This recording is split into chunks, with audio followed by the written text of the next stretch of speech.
बार अपने कंधों पे लेकर लड़ रहा है। तो आपसे मेरा स्पष्ट सवाल है, और उल्लेखनीय बात ये जैन है, ये भी माइनॉरिटी है जी, और ये सबसे ज्यादा कंट्रीब्यूट करने वाली माइनॉरिटी है, सबसे ज्यादा इनकम टैक्स देने वाली माइनॉरिटी है, और इनकी तरह नहीं। अरे अगर अगर देश भर के जैन अपना पैसा इकट्ठा कर ले तो पाकिस्तान की जीडीपी निकल आएगी। सच तो ये है, जबकि ये सच्चाई बता रहा हूं मैं इनकी कोई रियासत नहीं थी। ये सुल्तान आलम हुजूर नवाब भोपाल के नवाब थे, आज कहते कुछ नहीं रह गया। इनसे सीखो मेरे भाई कि कैसे पर्सपेक्टिव आगे बढ़ा जाता है। विष्णु शंकर जैन, सच क्या है? देखिए सच ये है, मैं आपको एक बात कह देता हूं, और जो बात मुझे आज यहाँ पे लगी, यहाँ पे रशीदी जी ने कहा कि जिसने जिसने बगावत की उनकी मंदिर तोड़वा दी गई। तो मैं आज आपके चैनल के माध्यम से कहना चाहता हूं, ये देश में ये समाज एक लीगल बगावत शुरू कर चुका है उन सारी जगहों पे जहां जहां हमारी मंदिर तोड़ी गई है, और ये लीगल बगावत जारी रहेगी कोर्ट के माध्यम से उन सारी जगहों पे जहां पे हमारे आराध्य, हमारी आस्था के स्थल को तोड़ के वहां पे बर्बरपुर तरीके से मस्जिद बनाने का काम किया गया। तोड़ा नहीं, उसकी मूर्तियां सीढ़ियों में दबा दी कि जब वो नमाज पढ़ने जाए कुचलते हुए जाएं। अगर इस मानसिकता को कोई सपोर्ट करता है तो एक लीगल बगावत इस देश में शुरू करने का काम हम लोग कर चुके हैं और उसको अंजाम तक पहुंचाएंगे। पहली बात। दूसरी बात मैं कहना चाहता हूं, कृष्ण जन्मभूमि का इतिहास पढ़ लीजिए। राजा बीर सिंह बुंदेला ने 1618 में 33 लाख रुपए की कॉस्ट से उसको बनवाया था। 1670 में जैसा आपने बताया औरंगजेब ने उसको तोड़ दिया, वहां पे माई मंदिर को ध्वस्त कर दिया। 1770 में मराठा है बैटल ऑफ गोवर्धन उस एरिया को जीता, और अमीर जी 1815 में राजा पट्टीमल ने ब्रिटिश सरकार से 13.37 एकड़ जमीन ऑक्शन परचेज में खरीदी। आपने इस देश में कोई ऐसा केस देखा है क्या जहां पे टाइटल किसी एक के पास हो और कब्जा किसी और के पास हो? Title is with the deity, title documents हमारे पास है, और 2.5 एकड़ में कब्जा करके बैठे। ये अगर आप इनसे पूछ लीजिए कि साहब वफ कब हुआ, जरा वफ डीड दिखा दीजिए, साहब यहां पे आपको किसने टाइटल दिया जरा बता दीजिए, कोई डॉक्यूमेंट नहीं है। और आपको एक बात और बताना चाहता हूं, ये जो टाइटल सेल डीड हुई थी, ऑक्शन परचेज हुआ था, इसके खिलाफ 10 राउंड ऑफ लिटिगेशन हुआ। 1875 में जो मुस्लिम पक्ष हार गया, 1944 में लिटिगेशन हुआ जो मुस्लिम पक्ष हार गया। बोल रहा हूं फ्रंट लाइन डिफेंस है, प्लेसेस ऑफ वर्शिप। मेरा फ्रंट लाइन डिफेंस है सर। इतने सर्वे करवाओगे देश का हाल क्या होगा? आप तो 3 से 4 हजार जगह सर्वे करवाना चाहते हो। बात नहीं करनी चाहिए पूरे देश के अंदर जो केस के फैक्ट्स हैं उस पर 3 से 4 हजार जगह नहीं, अभी तो 2 जगह की बात। उससे आपकी इकोनॉमी बढ़ेगी, देश बढ़ेगा। करनी चाहिए। अच्छा सुनिए, अगर सर्वे में वहां पे अगर उस सर्वे में शेषनाग की आइडल नहीं मिलती है, शेषनाग के चित्र नहीं मिलते हैं, तो क्या दिक्कत है? उस एक्ट के अगर बाद उस सर्वे में ये गलत है सर्वे। एक करके सिंबल नहीं मिलता तो क्या दिक्कत है? बात हिंदू मुसलमान की नहीं है, ज्ञान बात प्रोग्रेसिव होने की है। और जब सर्वे हुआ बात प्रोग्रेसिव होने की है, एक करके कि ये हिंदू मंदिर का स्थल है। उसी तरह से जब ये सर्वे होगा तो सच्चाई सामने आएगी कि किस तरह से मंदिर को तोड़ के मस्जिद बनाई गई है। इसीलिए सर्वे से डर रहे हैं। नहीं शोएब भाई, देवकी नंदन जी, शोएब भाई, मेरा पॉइंटेड सवाल ये है, मैं सबूतों की बात करता हूं, और उत्तर प्रदेश का राजस्व विभाग है, उसके वहां के दस्तावेज है कि मंदिर के पक्ष आज भी, यानी श्री कृष्ण जन्मभूमि ट्रस्ट जो है उसके पास आज भी जमीन का मालिकाना हक उसके पास है। आप मुझे बताइए, क्या आपको लगता है कि अगर ये सत्य और तथ्य है तो इस पे भाईचारा दिखाना चाहिए? बाबरी मस्जिद का फैसला आया था और सुप्रीम कोर्ट ने यह कहा था कि भी कोई ऐसा सबूत नहीं है कि मंदिर तोड़ के मस्जिद बनाई गई, लेकिन फिर भी ये चूंकि मामला इतना देखना है, इसी वजह से वो फैसला जो दिया गया है, हमने उस वक्त कहा था कि आस्था के बुनियाद पर अगर फैसले होंगे तो ये पिटारा खुलेगा। ये क्या सैंक्टिटी है? अगर प्लेसेस ऑफ वर्शिप एक्ट की सैंक्टिटी नहीं है तो खत्म कर दीजिए।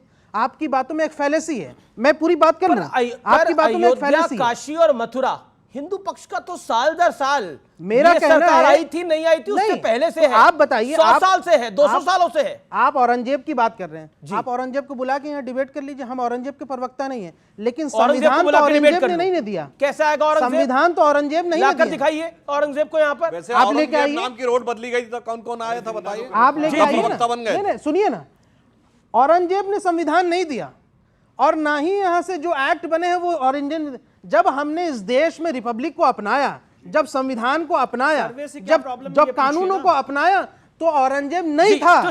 तो हमने क्यों अपनाया? हमने इसलिए अपनाया कि पीसफुल कोएग्जिस्टेंस के लिए अपनाया। कोएग्जिस्टेंस के लिए वो कह रहे हैं पीसफुल कोएग्जिस्टेंस को डिस्टर्ब करने के लिए, कानून की सैंक्टिटी को खत्म करके अगर आप कुछ बातें मनवाना चाहते हैं तो ये तो आपकी हट धर्मिता, आप जो चाहे कर सकते हैं, लेकिन सवाल तो यही जायज रहेगा कि जिस कानून का आपको पास नहीं है तो उस कानून को पार्लियामेंट में रद्द करके फेंक दीजिए। बात खत्म। वो कह रहे हैं कि यहां से ओके, इनका पॉइंट बात है कि इसमें भाईचारा समाप्त होगा। बताइए ना। अगर ऐसा होगा, देवकीनंदन जी एक सेकंड देवकीनंदन जी बोलेंगे, भाईचारा समाप्त होगा देवकीनंदन जी, और आपने तो खुद एक टाइटल सूट डाला हुआ है भाई।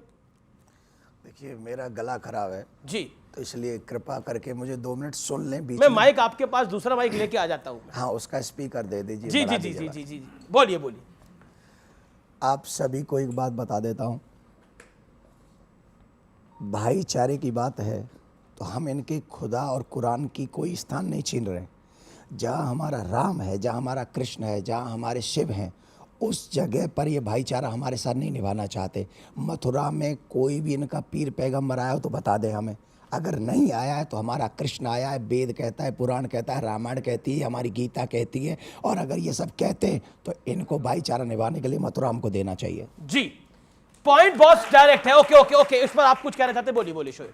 मैंने यही बात कहा कि एक फैसले जो होते हैं वो कानूनी पहलू पर होते हैं और एक फैसला आस्था के बुनियाद पर। आस्था के बुनियाद पर अगर फैसले लेंगे तो सारे सर्वे से क्या दिक्कत है? सारे फैसले हिंदू पक्ष में जाएंगे। सर्वे से दिक्कत क्या है? सर्वे से दिक्कत यह है कि ये जो हमने बात उसी वक्त कही थी जब ये अयोध्या का फैसला आया था कि ये पिटारा खुलेगा, और जब लोग कह रहे थे अरे नहीं नहीं ये तो अरे पिटारे में कुछ होगा तो निकल के आएगा, नहीं होगा तो अयोध्या आप जीत जाओगे। आपने भी कहा था ना, आपको याद था, आप हमारे साथ डिबेट में थे, बिल्कुल बिल्कुल, आपने कहा था कि जमाई साहब ये सिर्फ अयोध्या तक सीमित है, इसको कर लीजिए। सर शोएब जी खुला ना, शोएब जी आपको शक है कि अगर सर्वे होगा, अगर साइंटिफिक सर्वे होगा, कोर्ट कमिश्नर द्वारा सर्वे होगा, तो कोई ऐसी चीज बाहर आ जाएगी जिसके बाद अयोध्या में सर्वे हुआ था, मैं कारागार वहीं मिलेगा। 10 सेकंड में बोल दे रहा हूं आपके चैनल पे। क्या कह रहे हैं आप? जब वहां पे सर्वे होगा, कंस का कारागार वहीं पे मिलेगा जहां पे भगवान ने जन्म लिया था। आज जो हमारी जन्म स्थान है उस पे आधे हिस्से पे कब्जा करके बैठे हुए हैं और उसमें नहीं चाहते कि सच सामने आए।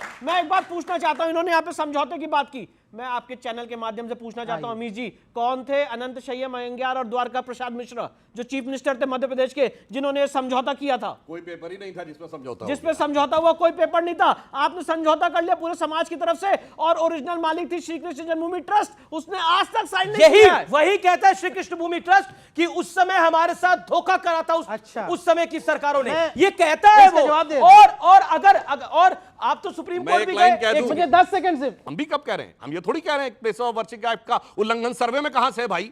अरे आपको अपना बाप बदलना हो ना बदलना हो, डीएनए टेस्ट तो करवा लो भाई, इसमें कौन सी समस्या है? इसलिए मैं कहूं सर्वे तो होने दो, तब तय होगा कि किसका कौन सा स्थान था। जी जी, एक सेकंड, अगर मेरे को इसके बाद पूरे देश में झगड़े करवाना चाहते हैं क्योंकि डेवलपमेंट करा नहीं है, वोट मांगने के लिए मथुरा चाहिए, वोट मांगने के लिए बंगाल में 33 साल वोट मांगने के लिए हर जगह सर्वे करवाइए। बताइए भाई, बंगाल में कितना ग्रोथ? धार्मिक भावनाओं को भड़काने के अलावा भारतीय जनता पार्टी का कोई एजेंडा एक सेकंड आपने ये, अगर सर्वे होगा तो क्या ऐसी चीज सामने आ जाएगी जो मर्जी है, धार्मिक भावनाएं रुक चुका भड़क है। जाएंगी? जब सर एक प्लेस ऑफ वर्शिप एक्ट बना है उसमें कहा गया कि आगे सर्वे पे रोक नहीं है, सुनिए, पहले बोलने दीजिए। सर्वे पे नहीं रोक है। वर्शिप एक्ट के हिसाब से आगे जो मंदिर है मंदिर रहेगा, मस्जिद है मस्जिद रहेगा, किसी को नहीं तोड़ सकते, किसी को नहीं बदल सकते, और जो हो गया, आगे शांति के जो हो गया सभी धर्मों को रहना है। तो आप बोल दीजिए कि देश के फाउंडिंग फादर गलत थे, बौद्ध मंदिरों को तोड़ा गया, क्या सारे बौद्ध खड़े हो जाएं? क्या होगा इस देश का?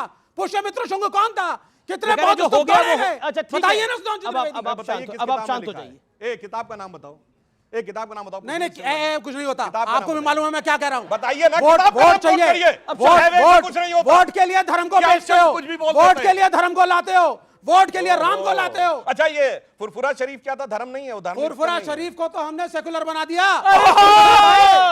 भाई साहब, फुरफुरा शरीफ को तो हमने सेकुलर गौर फरमाइएगा, ये कह रहे हैं कि सेकुलर बना दिया, बड़े बड़ों को सेकुलर बना दिया, तुम्हारे को भी सेकुलर बना देंगे एक दिन। भाई साहब अरे सुनिए, फुरफुरा शरीफ सेकुलर है, मत करिए। फुरफुरा शरीफ की का गद्दी नशीन सेकुलर है, ये नई परिभाषा है। इनकी सेकुलरिज्म वो होता है, हमारे पक्ष में जो आएगा सेकुलर होना पड़ेगा। अरे ये हिंदू मुसलमानवाद नहीं चलेगा। ठीक है सर, चलेगा। सर अब आप अन्याय कर रहे हैं, इनका सेकुलरिज्म ये होता है कि मस्जिदों पर से गुंबद हटा दिए जाते हैं। बिल्कुल नहीं, तोप लगा के मस्जिदें उड़ा दी जाती, सब कम्युनिस्ट कंट्री में हुआ। आज जाके चेक कर लीजिए, चाइना में कोई ऐसी मस्जिद नहीं बची जिसके ऊपर गुंबद हो। ये है सेक्युलरिज्म। इसलिए मैं कह रहा हूं मौलाना साहब से बहुत सोच समझ के बात करिए ठीक है, कि इनके साथ क्या आ रहा है। और एक और बात कह दूं, इनसे पूछिए कि 33 साल बंगाल में रहे, कितना डेवलपमेंट कर दिया। बहुत डेवलपमेंट किया, जो कलकत्ता हर में गरीब को जमीन सारी दी, की सारी इंडस्ट्री खत्म हो गई लैंड पश्चिम रिफॉर्म्स बंगाल में से, यूनाइटेड और उसके नेशंस बाद ने डेवलपमेंट तारीफ की बात करी। करते हैं ये लोग आकर। ऐसा डेवलपमेंट किया कि एक बार गए तो किसी ने तो भैया, वापस हम लाने की बड़े गलती बड़े दोबारा नहीं बिजनेसमैनों की करी। सरकार लेकिन थोड़ी लेकिन ना है।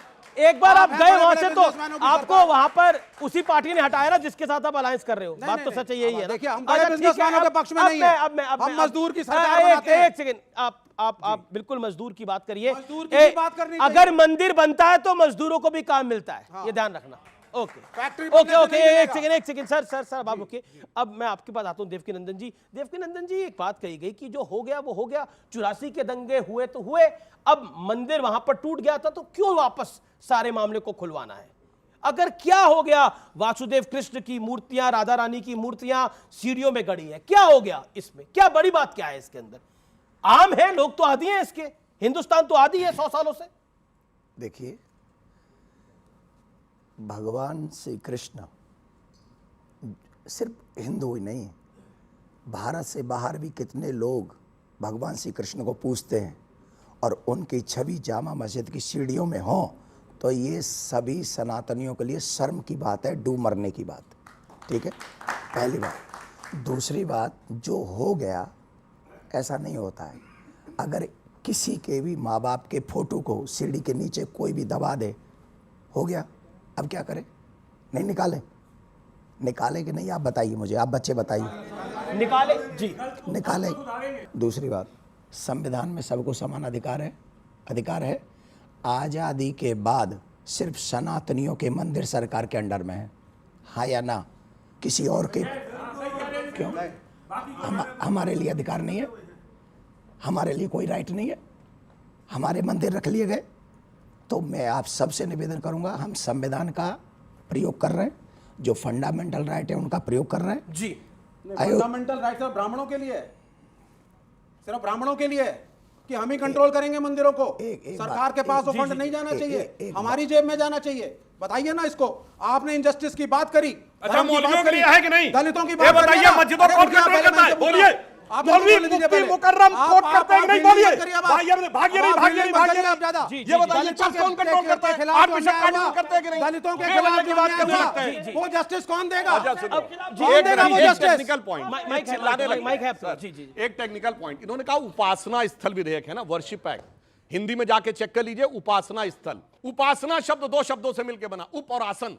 आसन का अर्थ होता है बैठना, उप का अर्थ होता है निकट, यानी अपने इष्ट देव के निकट बैठकर जो किया जाता है पूजा, वो है उपासना। ये मिसगाइड कर रहे हैं, ये मिसगाइड नहीं कर रहे हैं। उप और आसन शब्द दिखाइए कहां है, Worship पूछिए Act जाओ उनसे। सभी धार्मिक स्थलों के लिए है। अरे जन्मभूमि मम पुरी सुहावनी, उत्तर दिशि बह सरजू पावनी।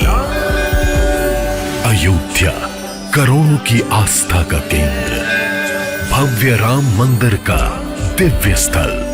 इस पुण्य भूमि पर होगा सबसे बड़ा उत्सव। अयोध्या में तय है श्री राम महापर्व, सिर्फ न्यूज़ 18 इंडिया पर।